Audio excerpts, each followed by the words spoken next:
Hello fam, ಎಲ್ಲರೂ ಹೇಗಿದ್ದೀರಾ? ನಮಸ್ತೆ, welcome back to Ammu's vlog. ಇವತ್ತಿನ ಸ್ಪೆಷಲ್ ಏನು ಅಂತ ನೋಡಿದ್ರೆ ಶಿವಮೊಗ್ಗ ಸ್ಟೈಲಿನ ಮೀನು ಗೊಜ್ಜು. ಸೊ ಫಸ್ಟ್ ಇಂಗ್ರೀಡಿಯೆಂಟ್ ಏನು ಅಂತ ತೋರಿಸ್ತೀನಿ. ಯಾವ ಮೀನಲ್ಲಿ ಮಾಡ್ತಾ ಇದ್ದೀವಿ ಅಂದರೆ ಒಳ್ಳೆ ಮೀನು ಅಂತ. ಸೊ ಅದಕ್ಕೆ ಬೇಕಾಗಿರೋ ಇಂಗ್ರೀಡಿಯೆಂಟ್, ಫಸ್ಟ್ ಒಂಚೂರು ಈರುಳ್ಳಿ ತೊಗೋಬೇಕು, ಪೆಪ್ಪರು, ಜೀರಿಗೆ, ಒಣಮೆಣಸಿನ್ಕಾಯಿ, ಒಂಚೂರು ಬೆಳ್ಳುಳ್ಳಿ. ಸೊ ಇದನ್ನೆಲ್ಲ ಫಸ್ಟ್ ಗ್ರೈಂಡ್ ಮಾಡ್ಕೋಬೇಕು. ಕಟ್ ಮಾಡ್ಕೊಂಡಿರೋ ಈರುಳ್ಳಿ,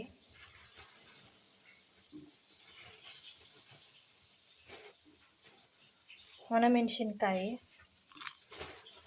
ನಾವು ಒಂದು 6ರಿಂದ 5 ಪೀಸ್ ತೊಗೊಂಡಿದ್ದೀವಿ ಮೆಣಸಿನ್ಕಾಯಿ,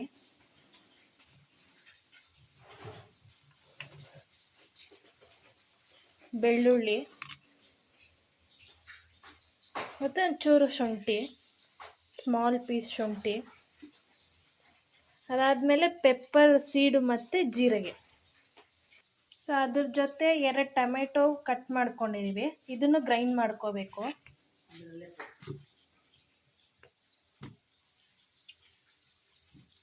ಸೊ ಟೊಮೆಟೊ ಆದಮೇಲೆ ಗೋಳಿ ಅಷ್ಟು ದೊಡ್ಡದು ಹುಣಸೆ ಹಣ್ಣು ಹಾಕ್ಕೋಬೇಕು. ಸ್ಮಾಲ್ ಸೈಜ್ ಇಷ್ಟು ಹುಣಸೆ ಹಣ್ಣು ತೊಗೊಳ್ಳಿ. ಇದನ್ನು ರುಬ್ಕೋಬೇಕು. ಬನ್ನಿ ಈಗ ಇದನ್ನು ರುಬ್ಕೊಳ್ಳೋಣ.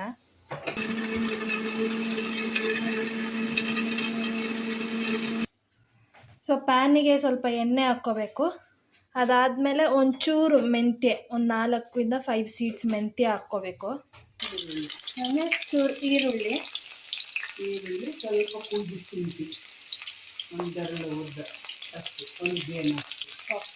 ಒಂದು ಗೇನಷ್ಟು ಶುಂಠಿ ಹಾಕ್ಕೋಬೇಕು.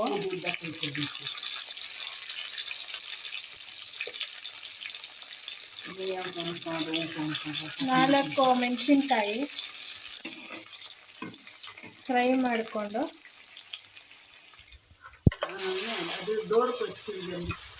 ಅದಾದಮೇಲೆ ಈರುಳ್ಳಿ ಬ್ರೌನ್ ಆದಮೇಲೆ ರುಬ್ಕೊಂಡಿರೋ ಮಸಾಲಾನ ಆ್ಯಡ್ ಮಾಡಬೇಕು.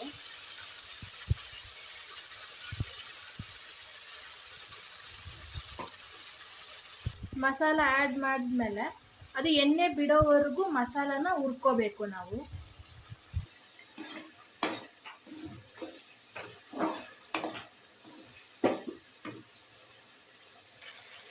ಈಗ ಫಿಶ್ ಮಸಾಲೆ ಪೌಡ್ರ್ ಹಾಕ್ಕೋಬೇಕು, ಫಿಶ್ ಕರಿ ಮಸಾಲ. ಸೊ ನೋಡಿ ಗೈಸ್, ಸೊ ಎಣ್ಣೆ ಬಿಟ್ಕೊಂಡಿದೆ ನೋಡಿ, ಗೊತ್ತಾಗ್ತಿದೆಯಲ್ಲ, ಎಣ್ಣೆ ಬಿಟ್ಕೊಂಡಿದೆ. ಎಣ್ಣೆ ಬಿಟ್ಕೊಳ್ಳೋ ಅಷ್ಟು ನಾವು ಫ್ರೈ ಮಾಡ್ಕೋಬೇಕು ಅದನ್ನು. ಸೊ ಚೆನ್ನಾಗಿ ಕುದ್ದಿದೆ ಗೈಸ್ ಮಸಾಲ. ಅದಾದಮೇಲೆ ಮೀನು ಹಾಕ್ಕೋಬೇಕು ಮಸಾಲೆಗೆ. ಮಸಾಲಲ್ಲಿ ಚೆನ್ನಾಗಿ ಮೀನು ಕುದಿಬೇಕು.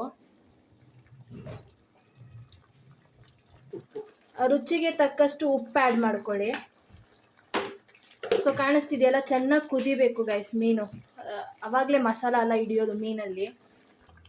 ಸೊ ಇದಿಷ್ಟೇ ಗೈಸ್ ಮೀನು ಸಾರು ಮಾಡುವ ವಿಧಾನ. ಈಸಿ ಇದು, ಅರ್ಜೆಂಟಿಗೆ ಯಾವಾಗ ಬೇಕಾದರೂ ನೀವು ಮಾಡ್ಕೋಬೋದು. ಏನು ಮಸಾಲ ರುಬ್ಬೋ ಆಗಿಲ್ಲ, ತೆಂಗಿನಕಾಯಿ ಏನೂ ಹಾಕೋ ಆಗಿಲ್ಲ. ಜಸ್ಟ್ ಟೊಮೆಟೊ, ಈರುಳ್ಳಿ, ಕೊತ್ತಂಬರಿ ಇದೆಲ್ಲ ಹಾಕಿ ರುಬ್ಕೊಂಡು ಈಸಿಯಾಗಿ 5 ಮಿನಿಟ್ಸಲ್ಲಿ ನೀವು ಮಾಡ್ಕೋಬೋದು. ಇದ್ರ ಜೊತೆ ಮುದ್ದೆ ಮಾಡ್ಕೊಂಡು ತಿಂದರೆ ಸಖತ್ತಾಗಿರುತ್ತೆ. ವೈಟ್ ರೈಸ್, ಬಿಸಿ ಬಿಸಿ ವೈಟ್ ರೈಸ್ಗೂ ಹಾಕ್ಕೋಬೋದು, ಬಟ್ ಮುದ್ದೆಗೆ ಟೇಸ್ಟ್ ಇನ್ನೂ ಚೆನ್ನಾಗಿರುತ್ತೆ. ಶಿವಮೊಗ್ಗ ಸ್ಟೈಲು ಹೊಳೆ ಮೀನು. ಸೊ ಇದು ಮೀನು ಕುದಿಬೇಕಾದ್ರೆ ಮುಚ್ಚಳ ಹಾಕಬೇಡಿ ಗೈಸ್, ಹಂಗೆ ಕುದಿಸ್ರಿ. ಗೈಸ್ ಮೀನು ಗೊಜ್ಜು ಮಾಡಿದ್ವಲ್ವ, ಅದು ರೆಸಿಪಿ ಅಜ್ಜಿದೆ. ಹೆಂಗಿದೆ ಅಜ್ಜಿ ಟೇಸ್ಟು? ಸೂಪರ್ ಆಗೈತೆ. ಹುಳಿ, ಉಪ್ಪು, ಖಾರ. ಮುದ್ದೆ ಇಟ್ಬಿಟ್ರೆ 1 ಮುದ್ದೆ ನಂದಲ್ಲ ಅಂತ ಇಳಿಸ್ಬೋದು. ನೀವು ಟ್ರೈ ಮಾಡಿ ನೋಡಿ, ಚೆನ್ನಾಗಿದೆ. ಟ್ರೈ ಮಾಡಿ ನೋಡಿ, ಆಮೇಲೆ ನಮಗೆ ಹೇಳಿ, ಕಮೆಂಟಲ್ಲಿ ತಿಳಿಸ್ಕೊಡಿ ಹೆಂಗಿದೆ ಅಂತ. ಟ್ರೈ ಮಾಡಿ. ಚೆನ್ನಾಗೈತೆ. ಖಾರ, ಉಪ್ಪು, ಹುಳಿ ಎಲ್ಲ ಐತೆ. ಮೀನು ಚೆನ್ನಾಗೈತೆ, ಎಲ್ಲ ಚೆನ್ನಾಗೈತೆ. ದಯವಿಟ್ಟು ನೀವು ತಿಂದು ನೋಡಿ. ಅಜ್ಜಿ ಹಳೆ ಕಾಲೇಜ್ ಸ್ಟೈಲಲ್ಲಿ ಮಾಡಿದ್ದಾರೆ, ಅವ್ರ ಕಾಲೇಜ್ ಸ್ಟೈಲಲ್ಲಿ ಮಾಡಿದ್ದಾರೆ. College style. ಇವಾಗ ನನಗೆ 70 ವಯಸ್ಸು. ನಾನು ಮಾಡಿರೋದು ಏನಂದರೆ, ನನ್ನ ಮುದ್ದೆ ಜೀರ್ಣ ಆಗಲ್ಲ ಇದು ತಿಂದರೆ. ಯಾಕಂದರೆ ನನಗೆ ಸ್ವಲ್ಪ ಮೈಯಲ್ಲಿ ಪ್ರಾಬ್ಲಮ್ಮು. ಅನ್ನದಲ್ಲೇ ಹಾಕೊಂಡು ನಾನು ತಿಂತಾ ಇರೋದು, ಅದಕ್ಕೆ ಅಷ್ಟು ರುಚಿ ಇರ್ಬೇಕಾದ್ರೆ ಇದು ಮುದ್ದೆ ಇಟ್ಟು ತಿಂದರೆ 1 ಮುದ್ದೆ ನಂದಲ್ಲ ಅಂತ ತಿಂದರೆ. ಸಬ್ಸ್ಕ್ರೈಬ್ ಮಾಡೋದಕ್ಕೆ ಸಬ್ಸ್ಕ್ರೈಬ್ ಮಾಡಿ. ನಮ್ಗೆ ಅದೆಲ್ಲ ಬರಲ್ಲ ಹೇಳಕ್ಕೆ. ಈಗಿನ ಕಾಲ ಹುಡುಗರು ಹೇಳ್ತಾರೆ ಅದೇನು ಸಬ್ಸ್ಕ್ರೈಬ್ ಮಾಡಿ ಬೆಲ್ ಐಕೊಂಡು ತಿನ್ನಿ ಅಷ್ಟೇ. ಓಕೆ, ನಮಸ್ಕಾರ, ವಂದನೆ. Thank you guys. Okay, next ವ್ಲಾಗಲ್ಲಿ ಸಿಗುವ. ಅಲ್ಲಿವರೆಗೂ ಟೇಕ್ ಕೇರ್, ಬಾಯ್ ಬಾಯ್.